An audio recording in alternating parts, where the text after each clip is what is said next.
Monday morning in Kentucky. We're back in a little different of an area of the main area. This is where we roosted some birds the first night and spent most of Friday morning before season. There's definitely been some pressure in here, but it's Monday, so we figured that there wouldn't be as many people out. I don't know if somebody might be back here. We're going to walk this road. It rained, and it's windy. It dropped temperature. The temperature's nice, but I don't know how this wind is going to affect them, especially if they were wet last night going to bed. So we're going to take what we got and kind of walk up to where we left off yesterday, see if anybody's pulled back in there. If not, we got a plan B of where we can go listen that's a little lower down in a bowl, and I think we'll be able to hear better down in there anyway too. So we'll grab our stuff just in case. We know at right around noon yesterday there was a gobbler alive back in here, so that's what we're going off of. So let's go see if we can get one to yobble.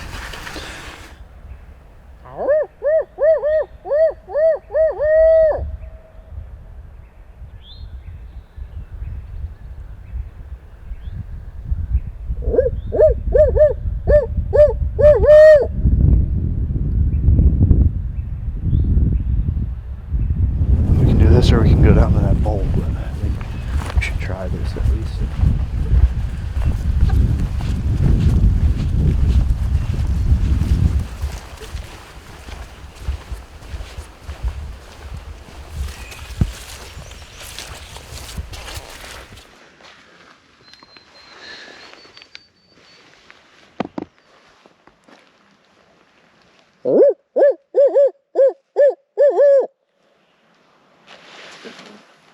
I thought I heard two on that last time they gobbled.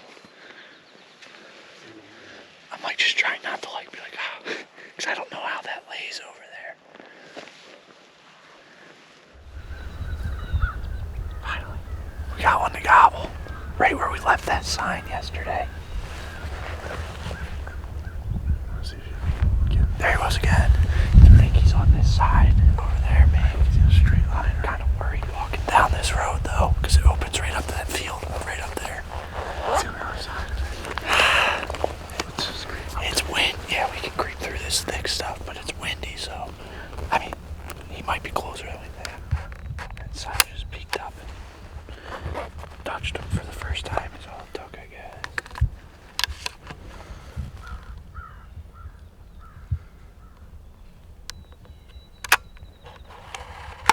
He also could have been gobbling all morning, and we just had to get around this bend.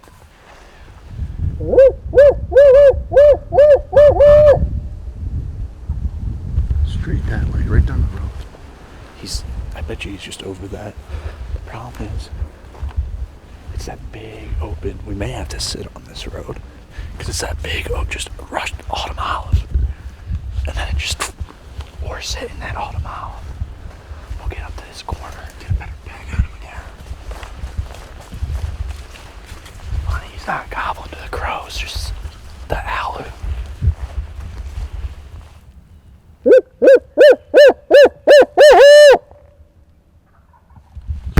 Alright. So he's gotta be right this way.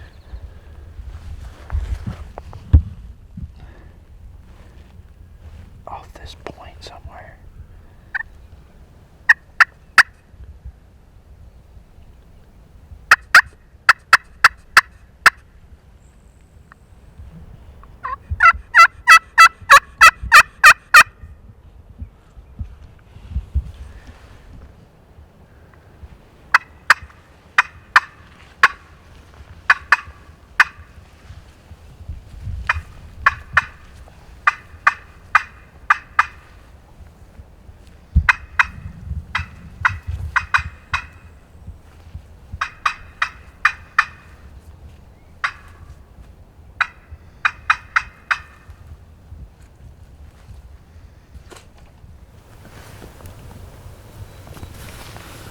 Alright, it's like 7:30.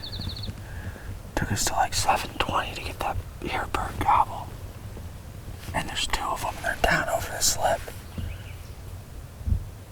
The problem is, we've got a rock face right here. And really and a big open autumn olive patch. It's not a patch, but it's wide open. So we can't really do a whole lot at the moment with him. And he stopped gobbling. So I'm guessing he flew down. We just tucked on this bank. And there's a bunch of sign on this road, so we're just kind of sitting here. I called one time, he didn't answer. But it looked like a hen track and gobbler tracks up through this road. And we know they did it before 11 a.m. So we're just going to sit tight till he gives us a reason to move. I don't think it's going to be a day that we're going to be able to just run around and get on birds with this wind. So not the most ideal way of how we want to hunt them, but it makes sense to me at this moment anyway. So we'll see. I don't think it's crazy far. He's around that.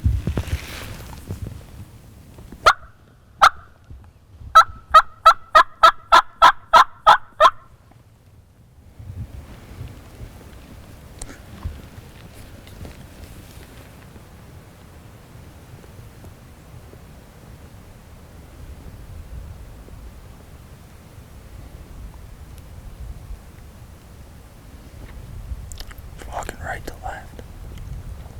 Probably following that road, wraps around right there. I can't imagine that he's going to be far.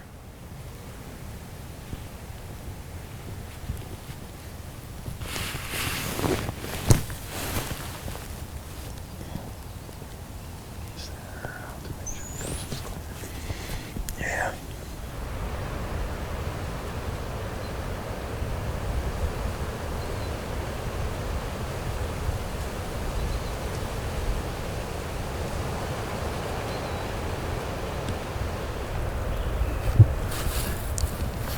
See him? I see him.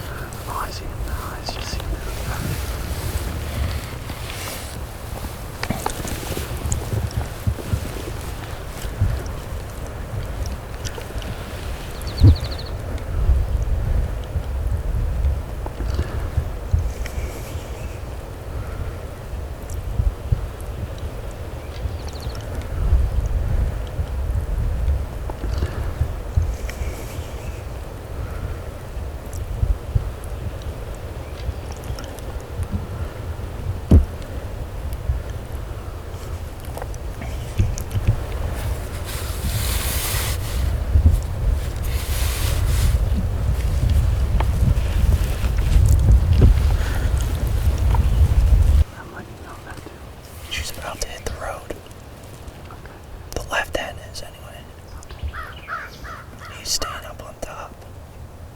Those hens are going to have to get by us for him to come this way. He's probably going to sit on that top until he can't see him. And I'm all jacked up bad.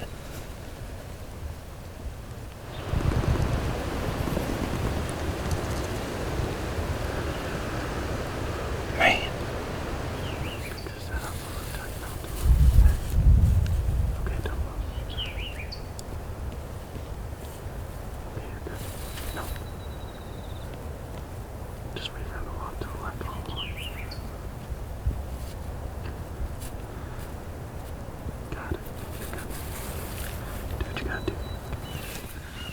Bert did what we figured he would do eventually, but I think he went the wrong way on the road.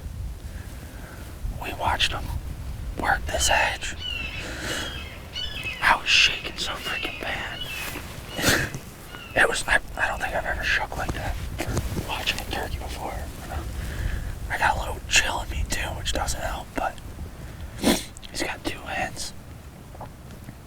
We're thinking we might slip right up to this point real quick. Let's do that.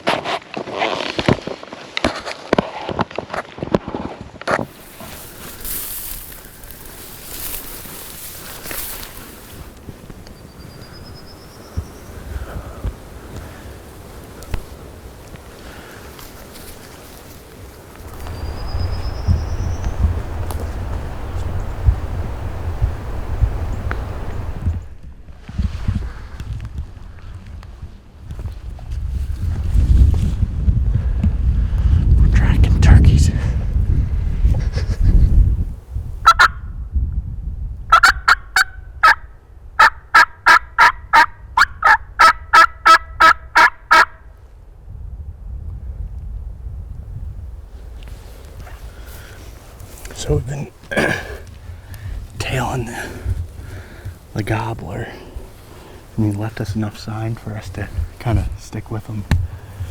Between the droppings and stuff with the rain, you could tell how fresh they were. Really, it was mostly droppings, a couple tracks, but they basically walked through all this autumn olive, and now we're getting into like some more hardwoods down over the edge. So I might go run this out and go check that out and see what's going on, so we have a idea of what the next play is. But it was cool. He was close. I don't know what we could have done different besides have a decoy. Maybe try to call, but I couldn't get a call in my mouth until he moved out of the way because I was eating a granola bar. So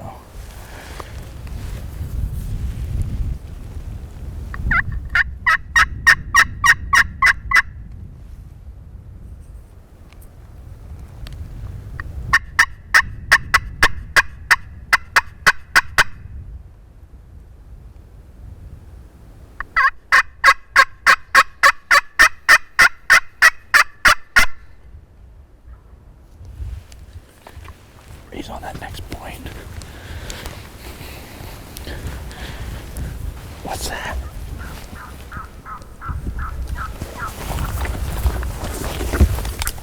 Cody, right here, right here.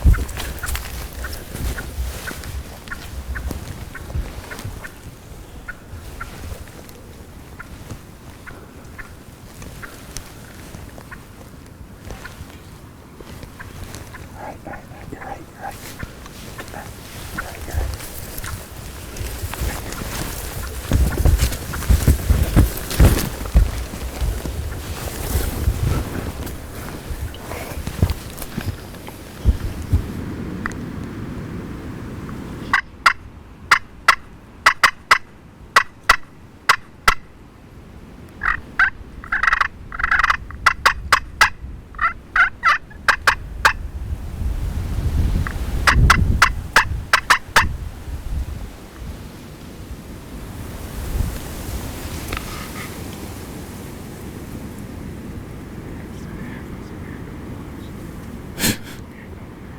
No.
Was gonna happen, so we should have stayed at that bush.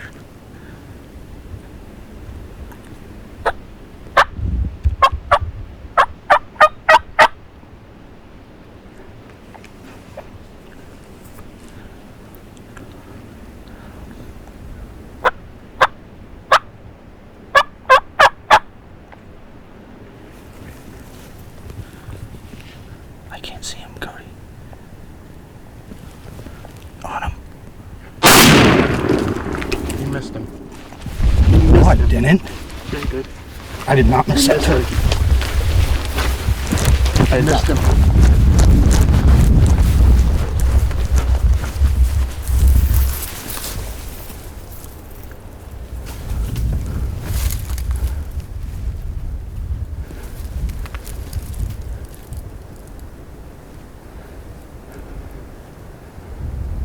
I don't know how though.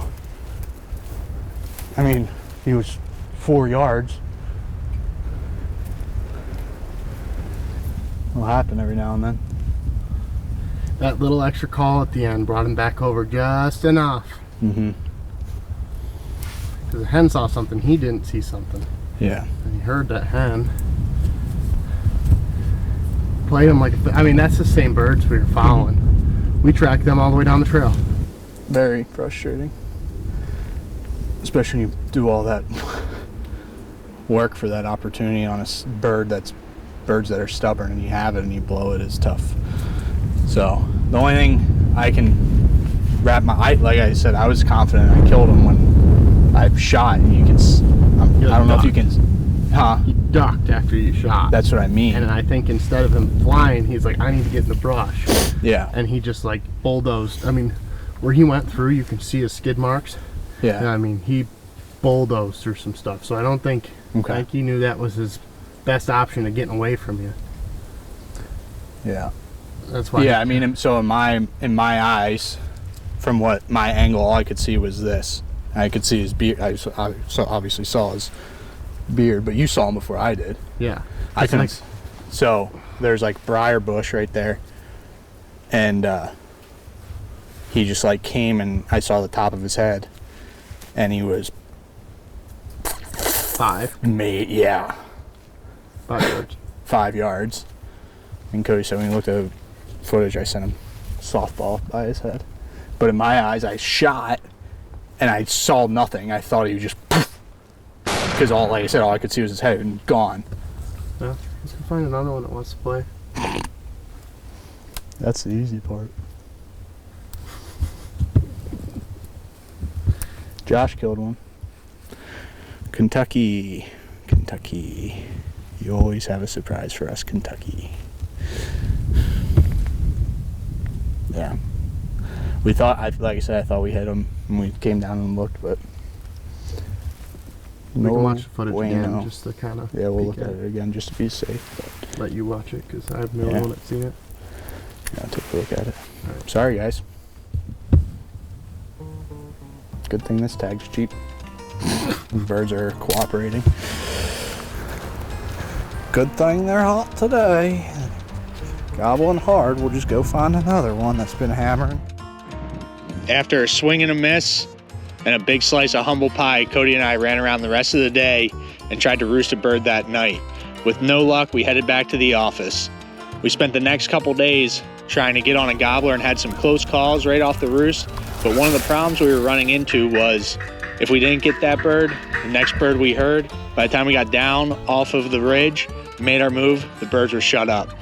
We had a hard time locating gobblers after fly down, with very few gobbles after they got on the ground. We spent a lot of time on hunt stand looking at maps and trying to figure out where those birds were going to be and cut them off before they got there, sitting, waiting, calling, and we never did strike another gobbler. We thoroughly enjoyed our time at camp with Josh, Zach, and a few other guests that made an appearance throughout the week. $5 worth shells. Bang! Bang! Bang! Interesting. I ain't got no shells. He said, Josh, you said you got We're shells? hoping to see Josh and Zach maybe here in a few weeks in the Northeast, and we really appreciate them letting us stay at the office, and just being able to hang out at camp was worth the price of admission. Kentucky was our last stop for this stretch of the trip, back to the Northeast to our old stomping grounds, and we can't wait to see what's in store for us this spring.